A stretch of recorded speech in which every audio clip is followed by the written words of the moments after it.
Hello students, आज हम पढ़ने वाले हैं क्लास 7 की हिस्ट्री के चैप्टर 1 के थर्ड पार्ट को, जिसमें हम रीजन एंड एम्पायर के बारे में पढ़ेंगे।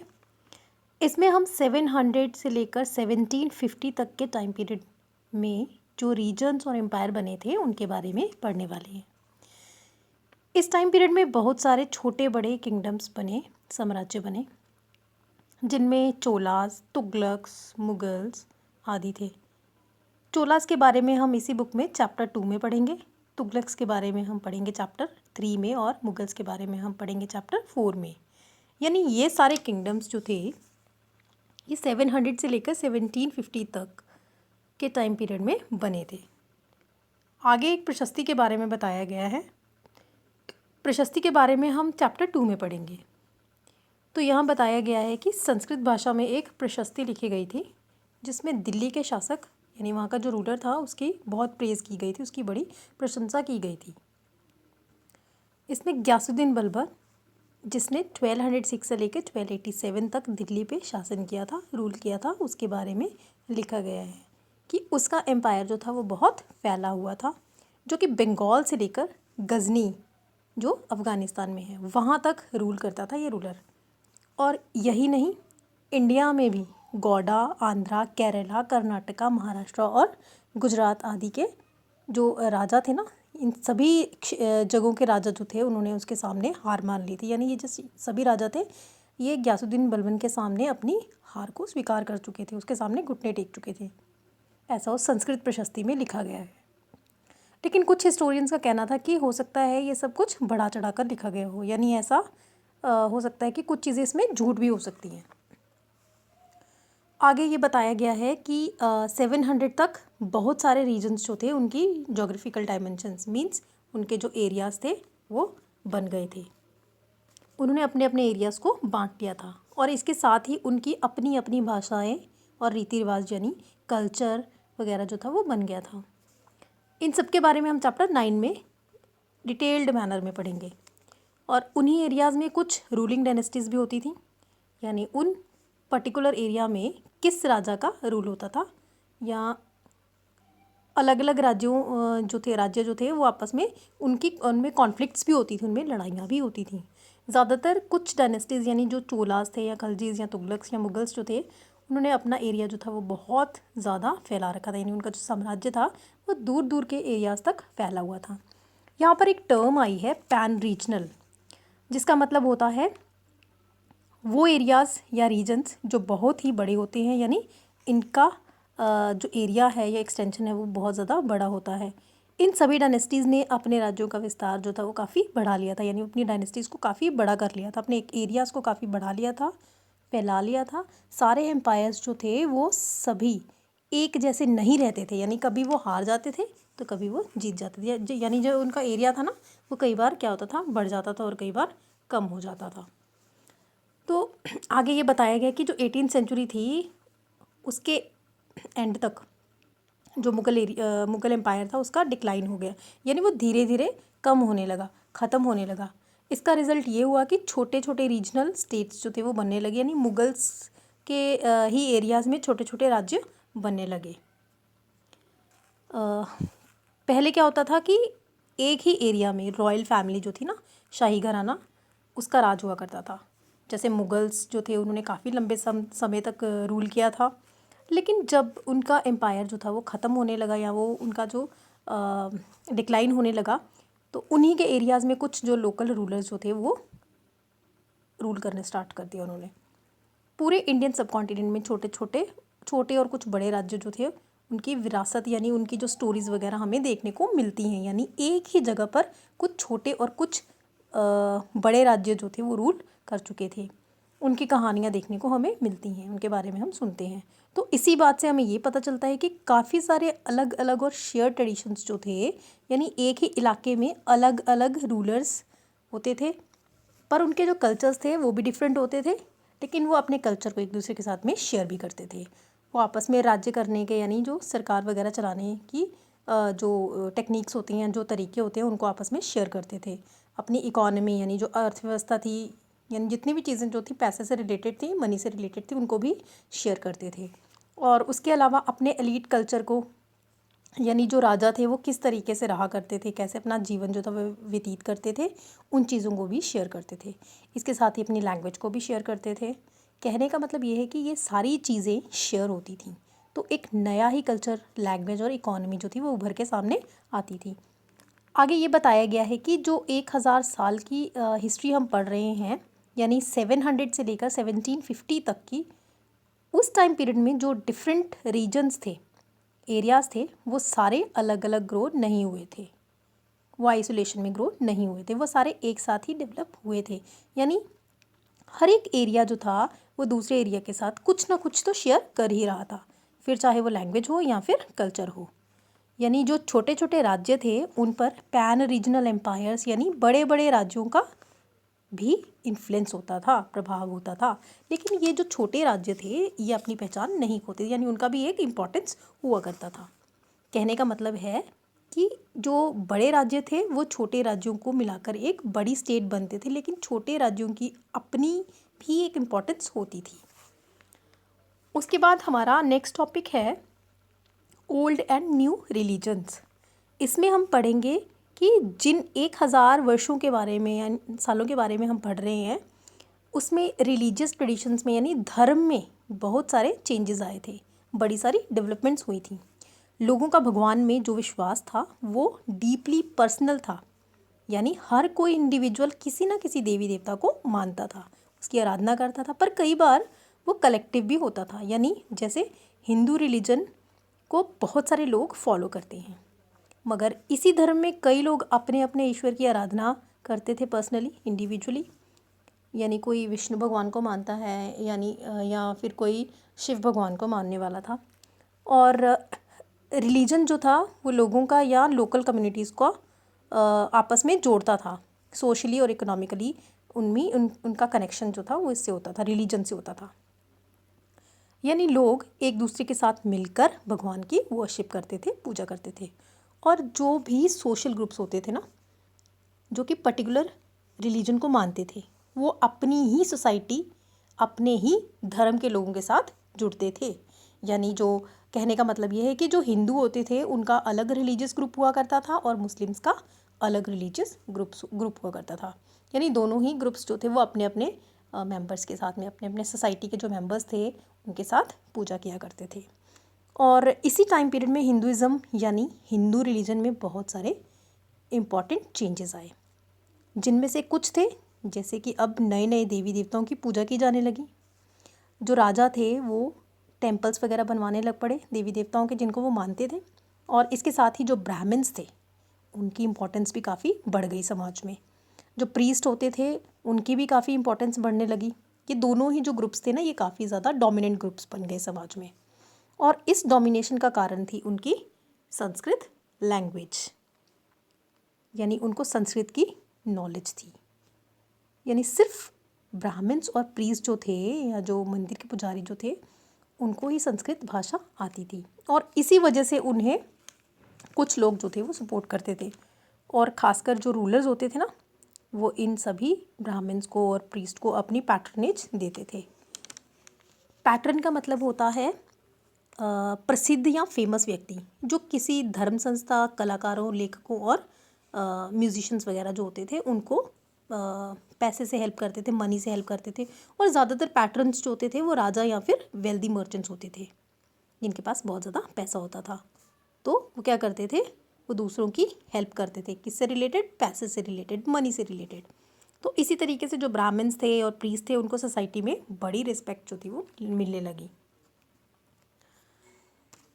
और एक मेजर डेवलपमेंट भी इस पीरियड में हुई थी, वो थी भक्ति मूवमेंट। यानी भक्ति का करने का जो तरीका था उसमें भी काफ़ी सारे चेंजेस आए थे।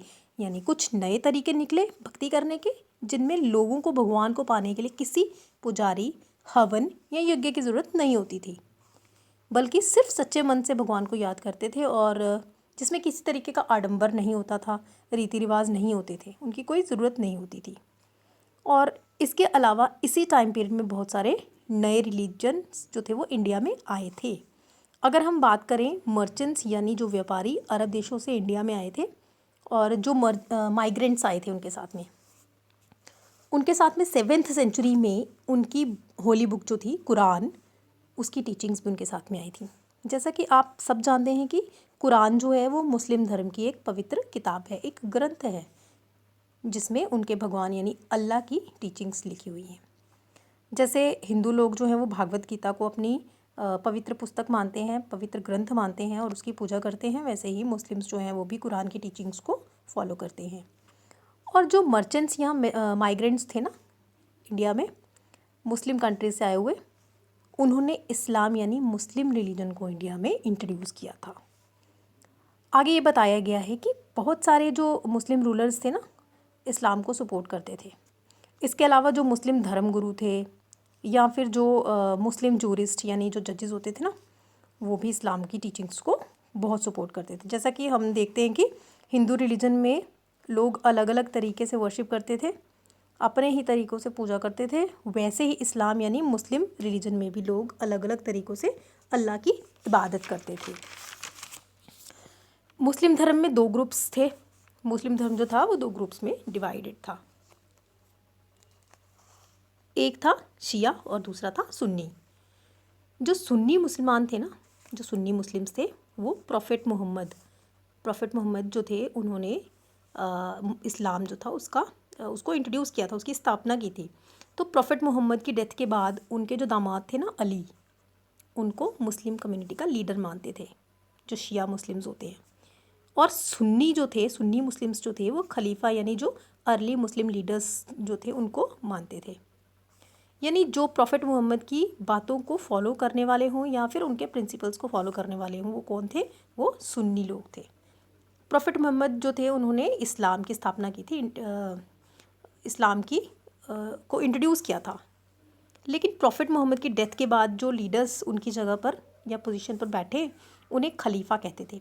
तो इन खलीफाओं को सुन्नी मुस्लिम्स अपना रिलीजियस लीडर मानते थे। फॉर एग्ज़ाम्पल ऐसी कुछ मुस्लिम कंट्रीज़ हैं जहाँ पे शिया और सुन्नी मुस्लिम्स की मेजॉरिटी है, यानी वहाँ पे मेजॉरिटी में है। जैसे कि एग्ज़ाम्पल के तौर पे हम ले लेते हैं सऊदी अरेबिया को। सऊदी अरेबिया में सुन्नी मेजॉरिटी है, तो ईरान में शिया मेजॉरिटी है। इसके अलावा हनफी और शफ़ी स्कूल्स जो थे वो भी इंडिया में आ चुके थे, और इसके साथ ही सूफिज़म भी इंडिया में आ गया था। और इसके बाद हम पढ़ेंगे thinking about time and historical periods. जो हिस्टोरियंस थे ना, वो टाइम को घंटों में या डेज़ में या फिर ईयर्स में काउंट नहीं करते थे, बल्कि उसे एक बड़ा समय मानते थे, एक बड़ा पीरियड मानते थे जिसमें कितने ही बड़े बड़े चेंजेस हुए थे। यही टाइम हमें समाज और अर्थव्यवस्था में हुए चेंजेस और किस तरीके से ये जो आइडियाज़ और बिलीव्स थे ना, उनमें चेंजेस हुए थे, उसके बारे में बताते हैं। और इसीलिए टाइम को स्टडी करने के लिए, उसे आसानी से समझने के लिए पास्ट को जो है वो पीरियड में डिवाइड किया जाता है। 19th सेंचुरी के मिडल में जो ब्रिटिश यानी जो अंग्रेज़ी इतिहासकार थे ना, हमारे देश की हिस्ट्री को उन्होंने 3 हिस्सों में डिवाइड किया था। जो ब्रिटिशर्स थे ना, अंग्रेज़, उन्होंने इंडियन हिस्ट्री को 3 पार्ट्स में डिवाइड किया था, हिंदू, मुस्लिम और ब्रिटिश। और ये जो डिवीज़न थी ना, ये इस आइडिया पर बेस थी कि जो रूलर होता है या होता था, उसका रिलीजन ज़्यादा इम्पोर्टेंस रखता था। यानी इकॉनमी में या फिर अर्थव्यवस्था जिसको कहते हैं, उसमें, समाज में या रीति रिवाजों में जो चेंजेस थे वो इतने इम्पोर्टेंट नहीं थे। ऐसी डिविजन्स की वजह से हम अपनी रिच डाइवर्सिटी को इग्नोर करते हैं या उसे रिलीजन के आगे ज़्यादा वैल्यू नहीं देते। तो लेकिन कुछ हिस्टोरियंस आज भी इस पीरियडाइजेशन को, यानी हिंदू, मुस्लिम और ब्रिटिश डिविजन्स को फॉलो करते हैं। लेकिन ज़्यादातर हिस्टोरियंस सोशल और इकोनॉमिक फैक्टर्स को देखते हैं और उन्हें स्टडी करते हैं। हिस्ट्री को जानने के लिए वो सोशियो इकोनॉमिक फैक्टर्स को ज़्यादा इंपॉर्टेंस देते हैं, किसके मुकाबले? रिलीजन के मुकाबले। सो स्टूडेंट्स, पिछली क्लास में हमने हंटर गैदरर्स के बारे में पढ़ा था, अर्ली फार्मर्स के बारे में भी हमने पढ़ा था, हड़प्पन सिविलाइजेशन के जो टाउन थे उनके बारे में भी हमने पढ़ा था, और अर्ली एम्पायर्स यानी जो मौर्यंस थे या गुप्तास थे उनके बारे में भी हमने पढ़ा था, उनके किंगडम के बारे में हमने पढ़ा था।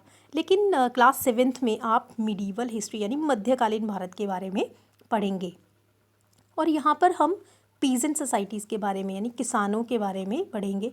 रीजनल एंड इम्पीरियल स्टेट्स की फॉर्मेशन कैसे हुई थी उसके बारे में पढ़ेंगे। ज़्यादातर पेस्टोरल और फॉरेस्ट में रहने वाले लोगों को फॉरेस्ट से निकाल दिया था ताकि वहाँ पर कोई किंगडम या साम्राज्य बनाया जा सके। और यहाँ पे पेस्टोरल वर्ड आया है। पेस्टोरल का मीनिंग होता है जो गांव में रहने वाले होते, देहाती जिसको कहते हैं ना, तो उन्हें भी गांव छोड़ना पड़ता था ताकि उनकी जो जगह थी जहाँ पे वो रहते थे ना, वहाँ पे कोई एम्पायर खड़ा किया जा सके, यहाँ पे वहाँ पे किंगडम बनाया जा सके। और इसके अलावा हम हिंदू और इस्लाम धर्म की डेवलपमेंट के बारे में भी पढ़ेंगे कि कैसे ये दोनों धर्म बहुत ही बड़े धर्म बन गए।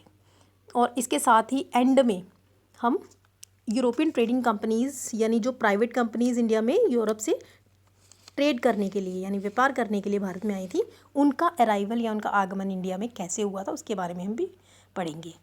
आगे बताया गया है कि जो 1000 ईयर्स की हिस्ट्री हम पढ़ रहे हैं उसमें हमें बहुत सारे चेंजेस देखने को मिले हैं, क्योंकि 16th और 18th सेंचुरी और 8th और 11th सेंचुरी जो थी वो एक दूसरे से दोनों ही बहुत डिफरेंट थी, क्योंकि टाइम के अकॉर्डिंग 16 से लेकर 18th सेंचुरी तक बड़ी सारी डेवलपमेंट्स हुई थी जो कि 6th और 8th सेंचुरी में नहीं हुई थी। इसी तरह मिडीवल और मॉडर्न पीरियड को अगर हम आपस में कंपेयर करें तो ये माना जाता है कि जो मिडीवल पीरियड था वो मॉडर्न से कम डेवलप्ड था, यानी मॉडर्न जो था वो ज़्यादा डेवलप्ड पीरियड था। यानी मॉडर्न टाइम में मटेरियल प्रोग्रेस हुई, यानी लोगों के पास अच्छी फैसिलिटीज़ थी और उनके पास पैसा आ गया, उनका जो लाइफस्टाइल था वो भी काफ़ी चेंज हो गया था। हम मॉडर्न पीरियड की बात कर रहे हैं। और इसके साथ ही इंटेलेक्चुअल एडवांसमेंट भी हुई, यानी लोगों की जो थिंकिंग और रीजनिंग पावर थी वो भी काफ़ी डेवलप हुई, काफ़ी बढ़ी। लोग नई नई चीज़ें सोचने, नए नए आइडियाज़ जो थे उनके दिमाग में आने लगे। लेकिन इसका मतलब ये नहीं है कि मिडीवल पीरियड में जो भी चेंजेस हुए थे या डेवलपमेंट्स हुई थी वो मॉडर्न पीरियड के कंपैरिजन में घटिया या बेकार थी, या उनमें कोई कमी थी, या उनमें कोई लैकिंग थी। लेकिन उस टाइम पीरियड के अकॉर्डिंग अगर देखें तो वो भी काफ़ी नई चेंजेस थे। सिर्फ हिस्ट्री को पीरियड में डिवाइड करने के लिए हमारे हिस्टोरियंस जो थे उन्होंने हिस्ट्री को एंशियंट, मिडीवल और मॉडर्न हिस्ट्री में डिवाइड किया था। इन 1000 सालों में हमारी जो इंडियन सोसाइटी थी उसमें काफ़ी चेंजेस आए थे और काफ़ी सारे जो एरियाज़ थे उनमें इकोनॉमिक डेवलपमेंट्स भी हुई थी। कुछ एरियाज़ के पास ज़्यादा पैसा आ गया था और वो काफ़ी खुशहाल भी हो चुके थे, जिसको देखकर जो यूरोप के देश थे ना, वो वहाँ से ट्रेडिंग कंपनीज़ जो थी वो इंडिया में व्यापार करने के लिए आने लगी। कहने का मतलब ये है कि जो इंडिया था, इंडिया उस टाइम पे बहुत अमीर हो गया था, इंडिया के पास काफ़ी पैसा आ गया था, जिसने यूरोपियन ट्रेडिंग कंपनीज़ को इंडिया की तरफ अट्रैक्ट किया और उन्हें सोचने पे मजबूर कर दिया कि वो इंडिया के साथ व्यापार करें और वहाँ से ज़्यादा प्रॉफिट कमाएं। जैसे जैसे आप आगे के चैप्टर्स पढ़ेंगे तो आप खुद ही एनालाइज करेंगे कि पास्ट से यानी हिस्ट्री से रिलेटेड क्या क्या चेंजेस आए थे, और तभी आप सबको ये पता चलेगा कि जो आपने 6th में पढ़ा था, क्लास 6th में पढ़ा था, और जो आप क्लास 7th में पढ़ रहे हैं वो कितना डिफरेंट है और कितना अलग है। सो स्टूडेंट्स, इस वीडियो में हमारा चैप्टर 1 का लास्ट टॉपिक भी कवर हो गया। अब हम मिलेंगे आपसे एक नई वीडियो में एक नए चैप्टर के साथ।